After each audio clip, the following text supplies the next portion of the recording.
If you are tired of feeling tired, groggy, and out of energy, just a shell of a person, Lord have mercy. Today drained me. Today, I'm going to be sharing with you the top 3 ways that you can get your life back. In today's video, I'm breaking down the top 3 wellness essentials that every woman needs to know about. So pull up a chair, get you a little drink, and let's get into it. Hey there, loved ones. Welcome back to the channel. I'm your girl, Sonia Star J. If you are new here, welcome. And if you are returning, welcome back. Now, if you are new here, make sure that you go ahead and subscribe to this channel. Tell a friend to tell a friend about it. Send this video to your auntie, your cousin, your niece, your sister, because a lot of us are out of hand when it comes to our levels of fatigue. And I honestly believe that the reason why so many of us are dealing with the same things as far as fatigue, as far as brain fog, as far as just not having the motivation to do much of anything, is because we're not getting our levels tested regularly as we should. We're not getting our hormone levels checked the way that we need to. We're not getting our vitamin D levels checked the way we need to. And even if we are getting them checked, we're not being consistent with the things that we need to do in order to improve them and improve our quality of life. Now, the 3 areas that we're going to talk about today have a heavy impact on your mood, your digestion, your energy, and your hormones. Over the last few years, I've noticed that so many people have been telling the girls to focus on their protein intake. And while yes, you should be mindful of your protein intake, there are bigger conversations that need to be had, specifically around our vitamin D levels. Many of us are critically low in vitamin D, specifically because we are not spending enough time outdoors. We're in the house. As you can see, I'm in the house, love being in the house, but we also work indoors. And when we go to the gym and work out, we're not always outside, we're indoors. We're driving back and forth to wherever it is that we need to be, up under a roof of a car or in a store. We're not getting enough vitamin D in our diet or in our daily lives. And so having low levels of vitamin D impacts your mood, and it also contributes to issues like fibroids. It impacts your energy levels, it impacts your immunity. And studies have shown that Black women especially are critically low in their vitamin D levels. So I just want to say this real quick. I recently got my blood levels checked, got some labs done. Found out that I was severely deficient in vitamin D.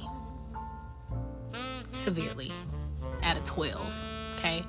The minimum should be 30. And I just want to say this to women, okay? Especially mothers. You are not lazy. You are not a bad friend.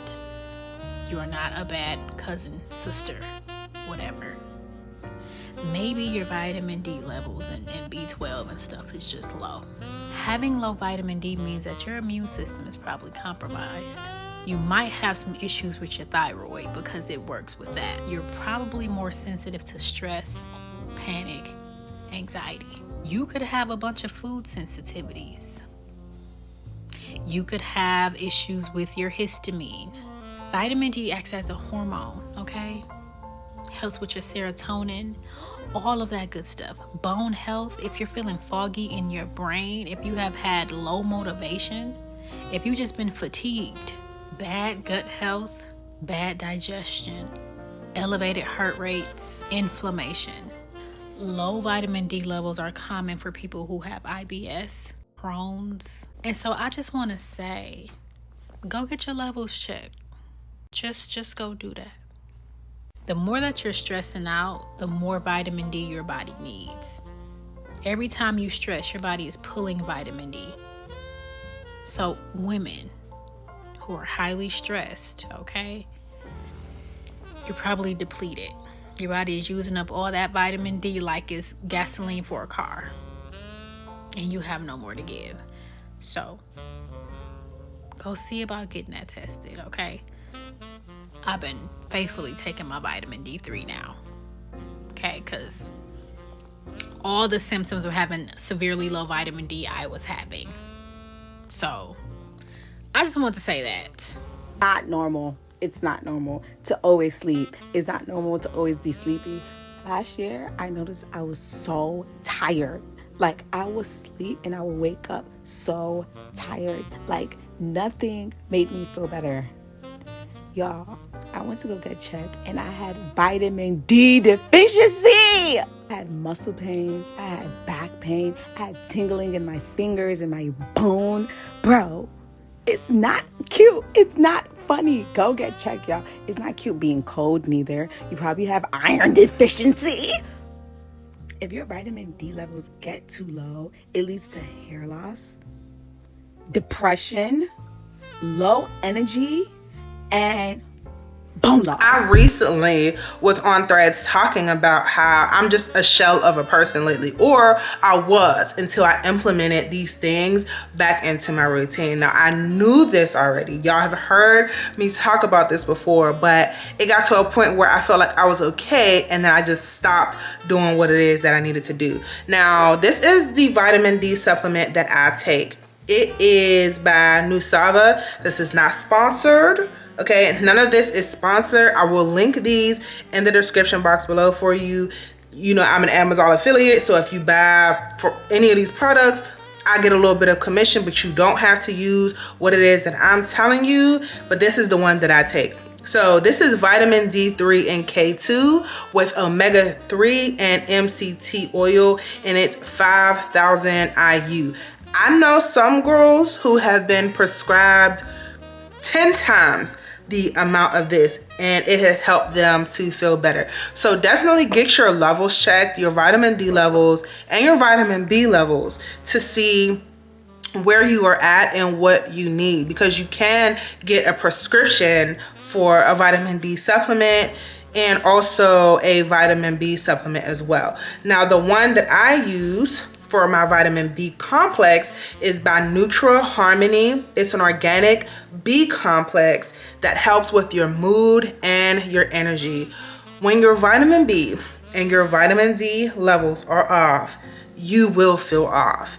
And for women who deal with ADHD symptoms, one thing that I noticed through doing my own research for myself was that a lot of the symptoms that are associated with ADHD are also associated with low cortisol, high cortisol, hormonal imbalance, low vitamin D and vitamin B levels. So when feeling those symptoms of ADHD, talk to your practitioner, talk to your PCP, and have them check your levels first before, or not before, your therapist who's prescribing you medication for your ADHD. Or if you're just raw dogging life out here, look into getting your levels checked, because you don't have to live like that. You do not have to live a chaotic life.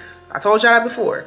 You don't have to live a chaotic life, and a lot of the ADHD symptoms that we have come from our levels being imbalanced. It affects your adrenal health, it affects your womb health, it affects your brain health, and we have to take care of ourselves on all levels. So I'll get off of that soapbox. Now, the second thing that we need to focus on, and y'all know my personal journey with this, is your iron. Now, when your iron is low, not only are you tired and groggy and dealing with brain fog, that also can cause you to have heart issues too. Not having enough red blood cells and iron stored in your body can contribute to heart failure.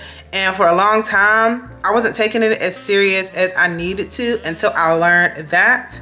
If you are a woman who deals with iron deficiency, anemia, or fibroids, it is something to really consider.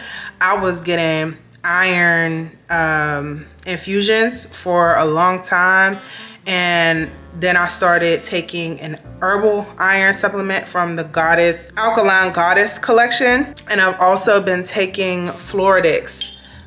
This is my tried and true iron supplement, and I also, like I said, take the herbal iron supplement. And I also have been taking moringa. Now, one thing I wanted to mention is that when your iron is consistently low, whether it be your period or whatever the case may be, some things to get checked out is if you may be dealing with parasites. I learned that there are certain parasites that can take your iron. So there's that thing that you might want to look into. And then also leaky gut can cause low iron. Fibroids can cause low iron, and also having iron absorption issues. So if your gut is backed up and all your systems are backed up and you're constipated and your body's not able to absorb the nutrients that you need, then your levels may be low as well. So it's really important to make sure that you are getting things moving daily, making sure that you're eating mineral and nutrient rich foods that have iron, magnesium, and just eating your leafy greens and high water, fruit content and vegetable content. Y'all will hear me beat that horse until it's dead, okay? Definitely need to work on getting our bowels moving to help everything flow, because when you're constipated, you're going to feel groggy, you're going to feel sleepy, you're going to feel fatigued because you have waste built up in your body. We don't think about that. Like, not using the bathroom, you are backed up full of waste and not filtrating all of that stuff out of your body, and that's no bueno. No. Get things moving. That is the third wellness essential that we need to learn and get a grip of in 2026. I talked about this in my video where I discussed the top things that I did to improve my gut health. I use herbs like soursop. I drank things like aloe vera. Make sure that I was getting my leafy greens in, eating a lot of fruits and veggies, paying attention to what caused my body to be backed up. Gluten is one that really causes me to be backed up. Ultra processed foods causes your body to be backed up. And just being mindful of stuff like that. Even there are healthier foods that my body doesn't particularly agree with. Like I mentioned before, chickpeas. My body doesn't like chickpeas. My body doesn't like cashews. But I knew that because I did a eat for your blood type test, and my blood type is vegetarian, but no cashews. So do some research on you and your body, and also pay attention to yourself.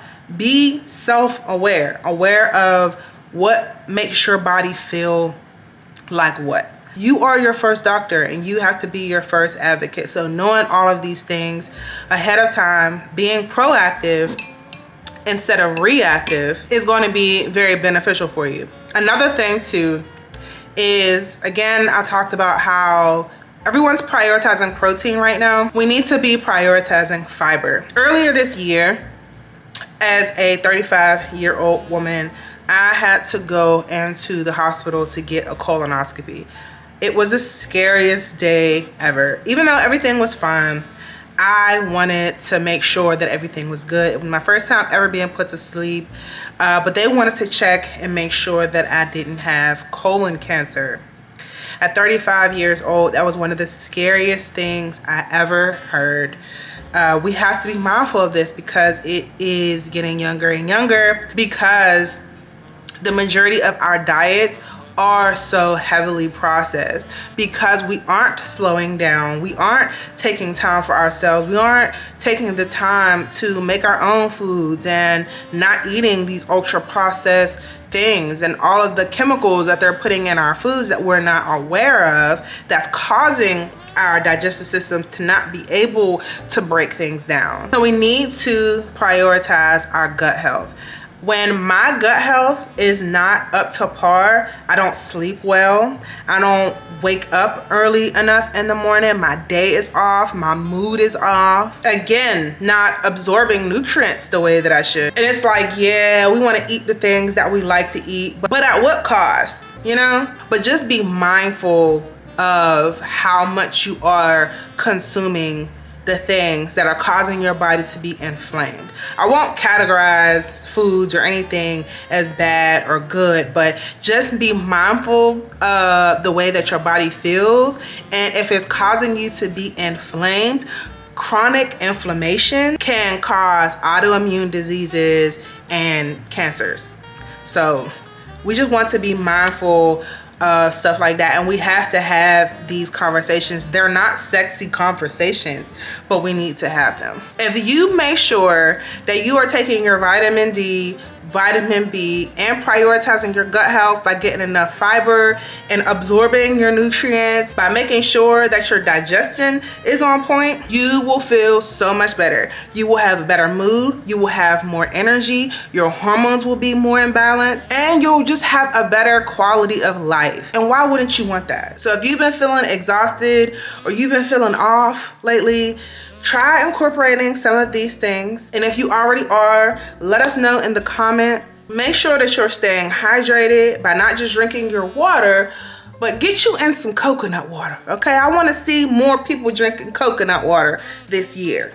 The real coconut water, not the coconut water with the high sodium content, but we need to get our hydration levels up this year, okay? If you enjoyed this video, definitely give me a thumbs up and share this video with somebody that you know that is on their self-care and wellness journey. We are looking to build this community out, and I'm looking forward to welcoming all the new loved ones. This video is a part of our Fully Loving Yourself Era series. So if you have not caught up on that series, go ahead and get your binge on, and I will see you all in the next video. Does iron deficiency anemia cause left ventricular hypertrophy? So there is some evidence to suggest that indeed it does. Okay, previously published studies reveal that cardiac enlargement and left ventricular hypertrophy and heart dysfunction are common in patients with severe anemia. That's chronic, aka long-term, long time, years, okay? And these manifestations are likely to occur in patients with pretty low hemoglobin, so between 6 to 9, and that's because a very low hemoglobin will make your heart work harder, and therefore your left ventricle will enlarge, and your left ventricle filling pressure will increase, and your left ventricle's mass will increase, aka left ventricular hypertrophy, okay? So chronic iron deficiency anemia will basically force your heart to exist in this persistent hyperdynamic circulatory state. And this state tends to be associated with remodeling of your myocytes, aka your heart cells, as well as your vasculature. And left ventricular remodeling, the result of that is left ventricular hypertrophy. Do y'all remember growing up? I don't know if this is just my childhood. Like growing up, like anemia was just so unserious. Like it was just treated as, it was just so unserious. Like as soon as you said that you was cold and somebody else wasn't cold, they'd be like, oh girl, you probably anemic. You got anemia. And people said it like it was cool to have. Like, yeah, I'm probably anemic. You go to your doctor, you tell them like, yeah, I'm cold all the time and I don't be having no energy, and they test you and they're like, oh yeah, anemia. You're anemic. And people just be like, oh yeah, that's it. That's the diagnosis. Like, no. Anemia is not diagnosis. It's a symptom. It's a symptom. Why are you not absorbing iron? Especially when the standard American diet is basically meat, carbs and more meat. And anemia is literally, you're not creating enough healthy blood cells to carry oxygen to your tissues. Oxygen. Like what we need to like live. Wait, and get this. Not only are you eating a standard American diet with a bunch of meat, you also are given iron pills. And years later, you're still fucking anemic. You're still anemic. How is this making, like, this doesn't make sense. You're taking iron, you're still anemic. As soon as you stop taking iron, you're on a blood transfusion list. Like, 90% of the time, you probably have a gut issue too, and just not absorbing nutrients. But you have a parasitic overgrowth. Parasites love heavy metals. Iron is a heavy metal. Parasites love minerals. Iron is a mineral.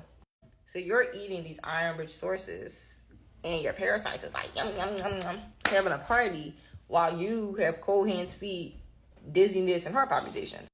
And there is some Western medicine doctrine on this. Even though if you go to your doctor, they're going to probably tell you it's a conspiracy. But you can find hella information about this from like integrative doctors, naturopaths, holistic specialists. Like they have so much information on this topic.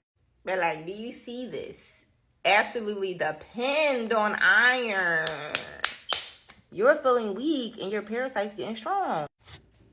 In short, if you have anemia, you probably have a parasite overgrowth. And even if you don't have a parasite overgrowth, just doing a detox is going to be beneficial to you anyway, because you probably have a gut absorption issue or something. Lucky for y'all, I'm about to